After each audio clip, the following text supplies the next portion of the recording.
welcome to Big Little Stories. I'm Ivy Sharmetz.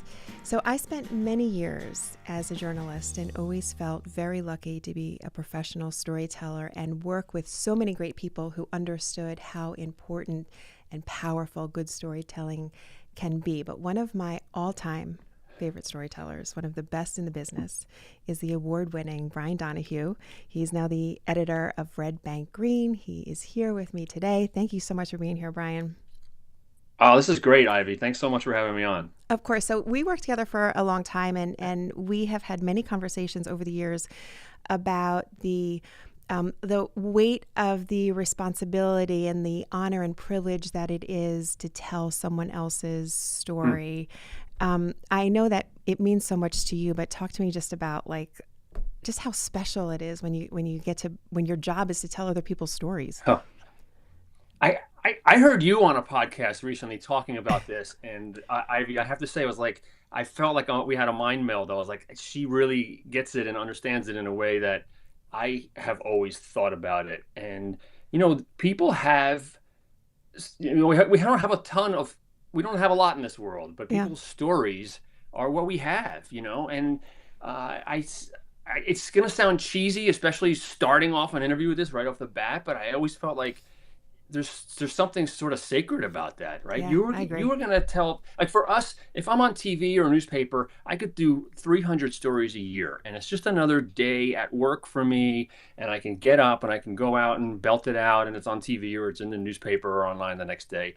But for that person, and a lot of the stories that I've done over the years are people who are everyday people, and I'm trying to tell Yeah. their stories, and this is a big deal. And you'd have to remind yourself on a Monday morning going out the door, like, yeah, this is a Monday morning and I'm trying to get through it. But for this person, this could be one of the biggest days of their Yeah. life.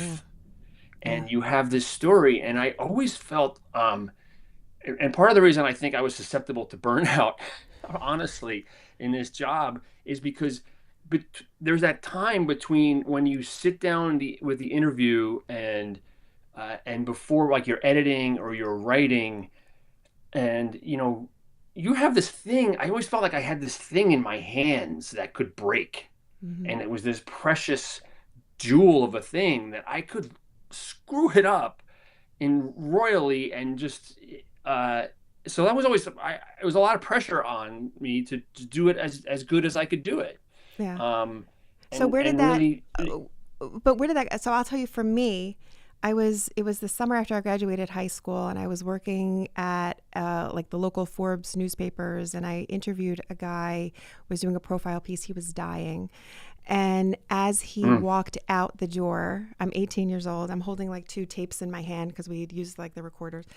And as he's walking out the door, he turns to me and he says, "Just do a good job telling people who I am and who I was." And he left. And I'm thinking to myself, oh my gosh, like this is Oof. now like, and so that moment stayed with me. I mean, that was, almost 30 years ago. That has stayed with me forever. And I know that you feel the same way about that. But was there a moment for you when you realized, like, oh my gosh, this is on me?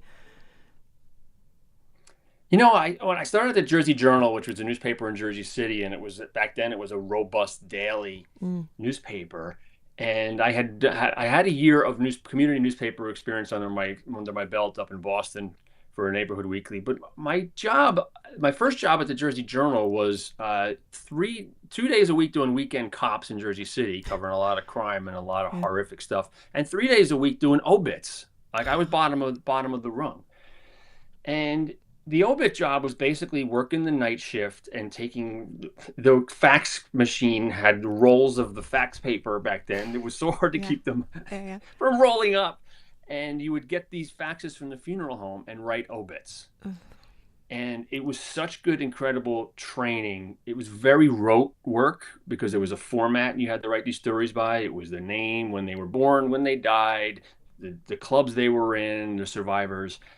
Um, but the gravity of that sinks in when you make a mistake, Right. as you always do. We Yeah. all make mistakes. And I remember, I think I called someone a he when they were a she, or I Oof. misgendered someone. It was a name that was not English, or I misspelled someone's name, and you get a call. And I just thought of all these yellowed obits in my parents' scrapbook of like their Mm-hmm. grandfathers and Mm-hmm. grandmothers, and I'm like, oh no, 100 years Yeah. from now, Yeah. this obit that I wrote is wrong.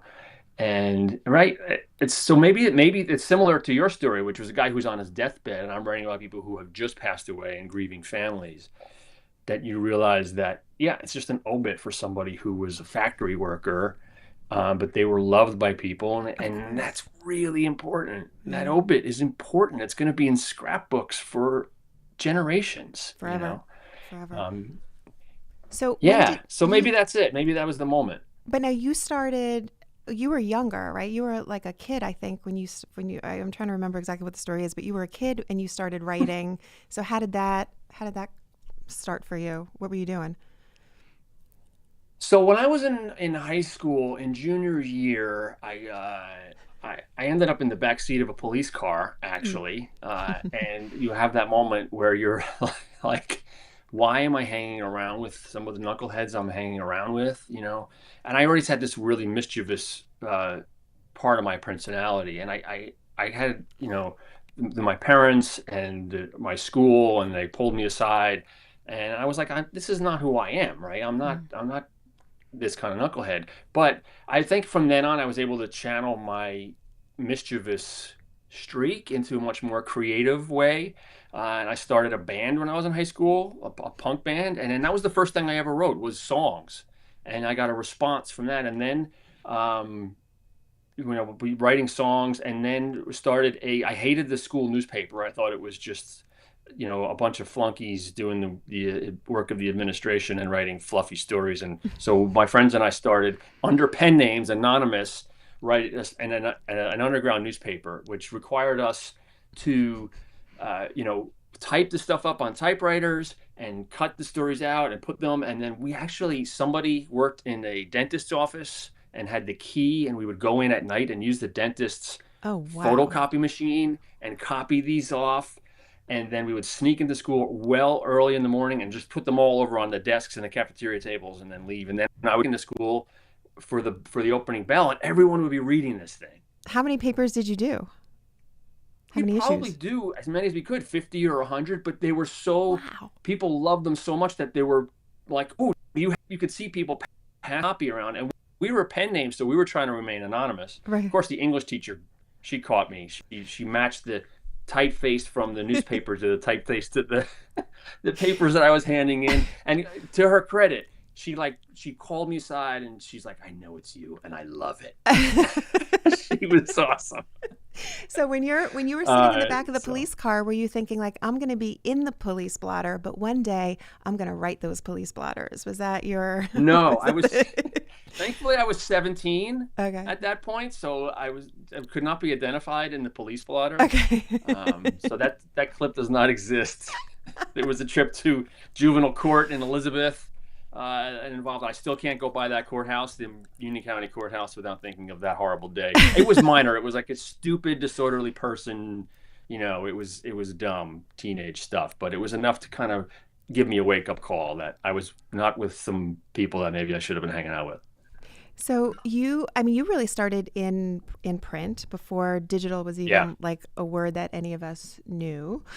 Um, do you miss just working in print, just the written word? So recently, I did this 6 years at News 12 where it was just video every Yeah. day.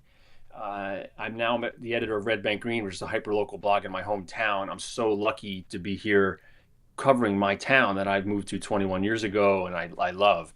And I am writing again for the first time, and I'm writing news stories, and I'm really enjoying it on a couple different levels. And I am doing video too. And what I love about it, having a digital platform versus being tied into print like I was on newspapers or tied to video like I was on TV, you're locked into that medium. Yeah. If it's a story that doesn't lend itself to TV, but you're working for a TV station, you got to just make do. And that makes for a lot of bad TV. Yeah.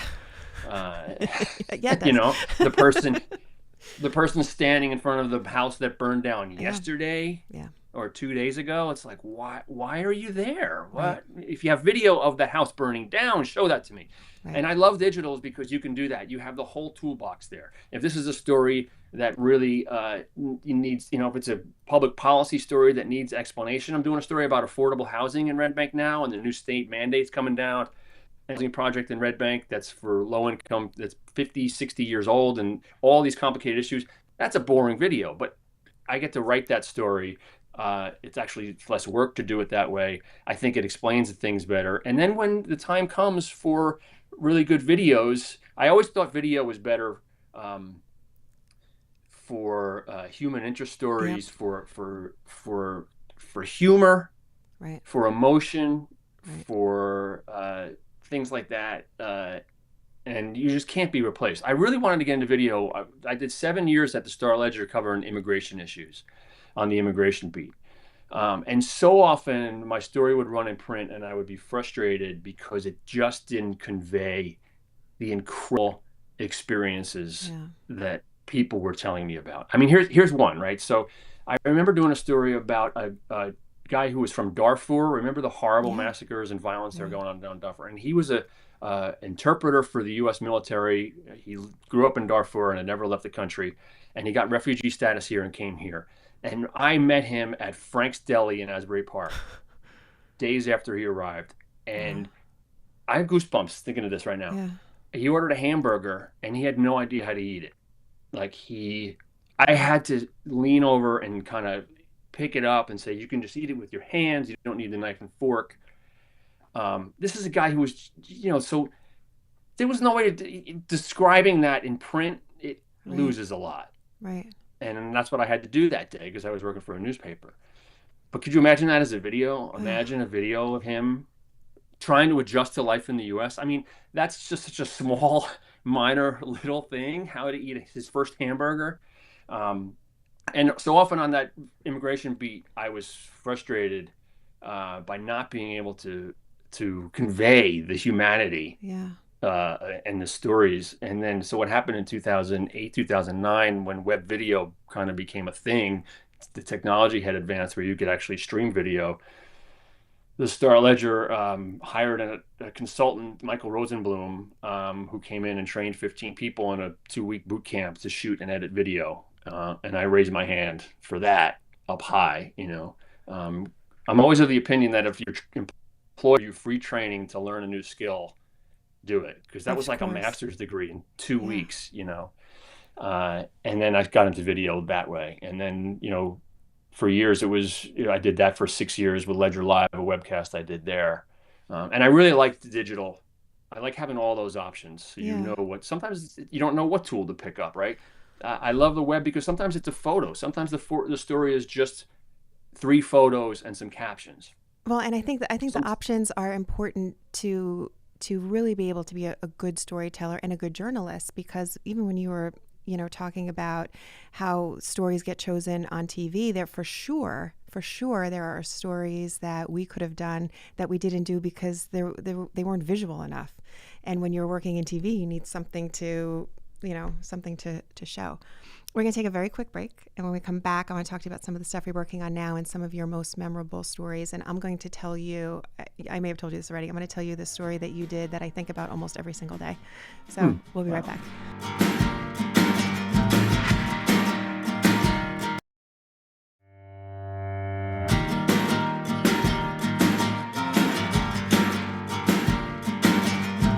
All right, welcome back. We're talking to Brian Donohue, an award-winning storyteller, one of my favorite journalists ever. He's currently the editor of Red Bank Green.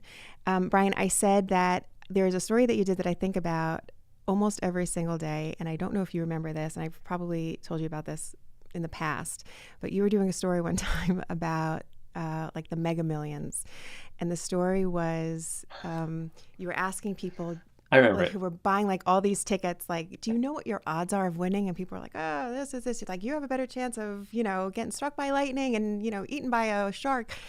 And you asked this one woman, what are your odds? Like, you're buying all these tickets. What are your odds of, or you bought this ticket. What are your odds of winning the lottery? And she said 50-50. And you said 50-50. And she said, yeah, either I win or I lose. And from that moment, I only buy one lottery ticket now because I'm like, she's right. Either you win or you lose. It's 50-50. I loved her. But you must have so She many was great. stories. You remember her, right? She was great. Oh, I remember her vividly. Yeah, because so that was a story. I mean, in the news business, you get so into this routine of doing the same Yeah. story over and over again and telling the same story over and over again. So one of the things that I always really challenge myself to do is like to tell the story in a way it's not been told before. Like, Yeah. and maybe in the process say something larger about the place we live in, the world we live in, about human nature, about people, right? Um, so the lottery was it was a huge jackpot, and I actually hate the fact that the media does lottery jackpot stories. Like, why do we give free advertising to the Right. lottery? The New Right. Jersey Lottery should buy an ad if they want to advertise their jackpot. It's not a news story to me, anyway. I can go on a rant here about this. It's free advertising, and the lottery is the tax on the poor, and I can go on a rant on all that. Anyway, so the story that day was this huge jackpot, and I immediately thought of my Aunt Mary, who grew up in Hudson County in Weehawken. And anytime there was a number, if I got a new address, if I moved to a new apartment, she'd say, "What's the number? What's the number? I'm gonna play that number." You know, and she would play the number. If I got a car, "What's the license plate? I'm gonna play that number." And then I also remembered a story back in the 50s, because I'm kind of a history nerd, that a train in Bayonne, from going from Newark to Bayonne, went off the bridge, Mm. and a lot of people died. It was a huge rail tragedy. And the next day, the number of that train came in, Ooh. and it was bookies at that point, and the number, so many people played the number of that train Wow. that the bookies didn't have enough money to pay everybody the next day. So people were doing what my Aunt Mary did, which Yeah. is picking numbers. So I went to Bayonne, which is I see my brain is full of all these random facts, and I think one of my strengths is connecting them all. Right, so 100%. I know that Bayonne is the number one lottery ticket sales location in New Jersey, just because I knew that. I don't know why. So I went to Bayonne and asked people what their system was for buying tickets, and the first woman I interviewed says, "If I'm watching News 12 and I see a bus crash, I play the number on the bus." So and then that woman with the 50-50 line was among those people that I interviewed. That was a really fun story. That was gold. So Yeah. how do you always find the unique angle? I imagine I mean, you've done like thousands of stories at this point. How do you always find a way to tell it differently? Because sometimes you're reporting on something that you may have reported on or something similar years ago, and yet every time you do it, you're doing it differently. Sometimes it's lying in wait for it all to come together. Yeah. And sometimes a lot of it is, and this is what I think that a lot of people don't realize. Some of it is just, uh, again, I have this brain that can make connections between unrelated things, and I think that's become my strength. Yeah. Um, my brain just works that way, and some of it is hustle, right? Like, and there was I remember there was a random, like, weather is another thing that I challenge myself to find new ways Hmm. to tell the story. So like I remember one time at the Star Ledger, some reporter being assigned a weather story and going out the door saying, "Ah, freaking weather story! I gotta go do a weather story." And I Yeah. remember thinking, no, your challenge is to tell that the way. So there was a blizzard once where I built an igloo across the street from Newark City Hall. Like, I piled the snow up and dug it out and put a desk inside. And had that. And then, I mean, you build an igloo in downtown Newark, you're going to suddenly have interesting people You coming by to think? talk Yeah. to you in Yeah. the Yeah. igloo. But I did another snow story was, and a lot of this is from real life, right? You asked me where the stories come from. A Yeah. lot of it is just my own life, and I think I got to become a better storyteller when I broke down that wall of being afraid to go into first person and seeing my own experiences as valid. So when it snows, I have a neighbor with a snowblower, and I found myself like looking out the window thinking, "Oh man, I hope he comes down my walk." Like, and then I said, "That's a story. How Yeah. many other people are waiting for the neighbor with a snowblower?" So I decided one day when it snowed, um, I'm going to find, the neighbor with a snowblower who goes around and helps other people. And then I not only found, I just drove around. So a lot of it was driving, just looking at the snow, and I found the guy. And then I actually found the neighbor across the street looking out his window doing what I was doing. I mean, that story was so hilarious. And he's like, I hope he comes over here. We hope he comes over here. But So I got both sides of that but I story. think you're making a good point, and it's one of the reasons that your stories are so good and that you are such a great storyteller is because I feel like you never approach a story with a preconceived notion of this is the story that I'm going to tell. You sort of have a sense of what you want to do, but then you go out and kind of let the story show you what it's going to be in a way, and you have that patience, and that because you're able to connect all the dots, you're kind of able to make things happen very organically, and that's why I think they're so good. Thanks. And I mean, another thing that I think I liked working was, especially doing Positively New Jersey and even Ledger Live before that, is, they always wanted to team me with a photographer, Mm, but I really liked, I shoot a lot of stuff with a GoPro and a selfie stick or an yeah, iPhone. And I think the technology is there to use that. And look, photographers are great and they're great to have, and they can make, especially if you're working on a longer term project, you've got to have good visuals. yeah, But for a story like a weather story about the guy with the snowblower, it's going to enable you to get that good content quicker because you're just going up to somebody outside the lottery store or with the snowblower and you just have an iPhone, and you're going to capture that moment quick, and you're going to be mobile, and you yeah. can jump back into the car if that's not the right guy. I mean, another thing was I struggled with at News 12 was like I needed a little bit of room to fail, and Mm, I was given that room. Like if you're going to go out and do the story about the neighbor with the snowblower, and that's your story, you have to have permission from your bosses to call in at 3 o'clock and say, it's not working. sorry, Yeah, it didn't work. yeah, I might not have anything. yeah, And that was something I was lucky enough to have for a while at News 12, an understanding of that. And that's one of the reasons I left was when I realized that was you got to be able to fail sometimes. A lot of these stories, you're rolling the dice to try to get a great story. You might not. You can always easily get a mediocre story yeah. on the weather and on the snow. You can always do that. Well, So I mean, your failures were few and far between because, my gosh, you really are, I think, one of the best storytellers we have in the state. I could talk to you about this for a million hours, but we like to end these conversations with the same questions for everybody. We call them three big little questions. Are you ready for them? I think so. You better be. Okay. All right. The first one is, how do you get yourself out of a bad mood? Surfing, Yeah. surfing, and more surfing. Yeah. I'm going to be out of here as soon as this interview is over. It's 4 to 5 foot and offshore. The boards are in the car. Not that I'm in a bad mood now, but But it it, helps. and not surfing will put me in a bad mood Got it. Okay. too. All right. Second question. What's your go-to karaoke song?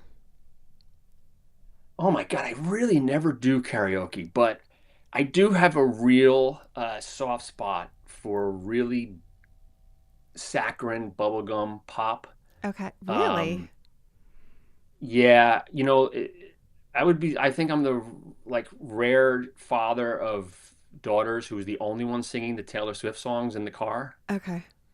Okay. I learned something new about you, Brian. I Since You've didn't Been know that. Gone, I'm gonna go with Since You've Been Gone by Kelly Kelly Clarkson. Clarkson, that's your okay. God, what a Wow. great song. Wow. All right. And this Then there's I there's always Born to Run. of course. Of course. All right, this might be a hard one for you to answer because I am sure there are so many, but what is one of your favorite spots in New Jersey? I One can tell you of. my absolute number one. Okay, what is it? It's Sandy. It's Sandy Hook because it's nature. It's not pristine. It's degraded. It's been a military base for 150 years, Mm, and every time I go out there, I still see something that just restores your hope yeah. in nature and the Yeah. world because it's nature taking it back over, and it's amazing. I'll see whales and deer and foxes and bald eagles, and I'll surf and I'll fish, and then you'll find like a grand piano is buried in the sand out there, Really? like, yeah, there's a piano out there and it Wow. appears every once in a while, and there's trash, and it's just great. And then the views of New York skyline, it's an amazing place. It's just my favorite place on the planet, perhaps. I love that. Brian, if people want to check out Red Bank Green, the website is Redbankgreen.com. perfect. Thank you so much for doing this. I appreciate it. Always love talking Oh, to it's you. been Thank you, awesome. Brian. Great. Thanks, Ivy. Thank you. And that does it for Big Little Stories for today. I'm Ivy Sharmetz. I will talk to you next time. Bye-bye.